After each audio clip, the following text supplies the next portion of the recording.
পেছনে যে মন্দিরটা আপনারা দেখতে পাচ্ছেন তার রহস্য জানলে আপনারা অবাক হয়ে যাবে। 20 টাকার পেছনে যে মন্দিরটা আপনারা দেখলেন সেটি মহারাষ্ট্রের ঔরঙ্গাবাদ জেলায় অবস্থিত, যার নাম কৈলাসা টেম্পল। অনেক বৈজ্ঞানিক মনে করেন যে এই মন্দিরটি কোনো সাধারণ মানুষ বানায়নি, এলিয়েন হয়তো বানিয়েছে, কারণ এই মন্দিরটি পাথর জুড়ে জুড়ে বানানো হয়নি, বরঞ্চ পাথর কেটে, পাহাড় কেটে এই মন্দিরটি বানানো হয়েছে, যেটি সারা পৃথিবীর মধ্যে এরকম আর্কিটেকচার কোথাও খুঁজে পাওয়া যায় না। যেখানে আপনারা দেখতে পাচ্ছেন যে এই কৈলাসা মন্দিরে রামায়ণের স্ক্রিপচার্স লেখা আছে, মহাভারতের স্ক্রিপচার্স লেখা আছে, তাও আর পাথর খোদাই করে করে লেখা আছে।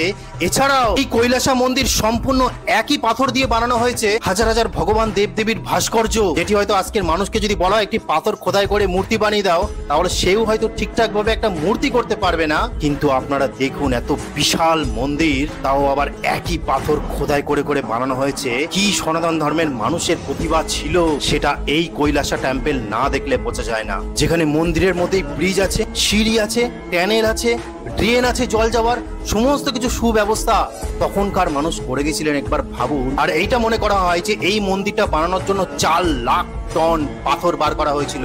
সেই পাথর আজ পর্যন্ত কোথায় আছে কেউ জানে না, কোনো বৈজ্ঞানিকও জানে না। তবে এই মন্দিরটি কবে নির্মাণ করা হয়েছিল সেটা আজ পর্যন্ত কেউ বলতে পারে না, কোনো বৈজ্ঞানিকও বলতে পারে না।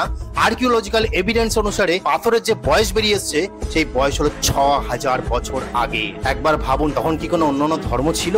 কিন্তু আপনারা জানেন যে কিছু কিছু সৌন্দর্যকে ভাঙার জন্য কিছু কিছু দুষ্ট মানুষ অবশ্যই থাকে।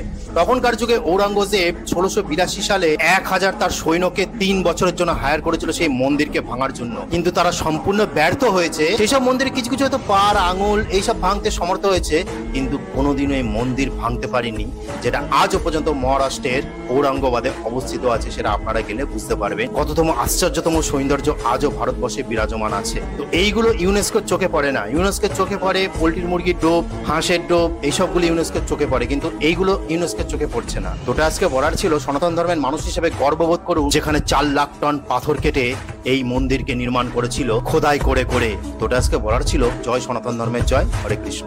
এই যে 20 টাকা এর পেছনে যে মন্দিরটা আপনারা দেখতে পাচ্ছেন তার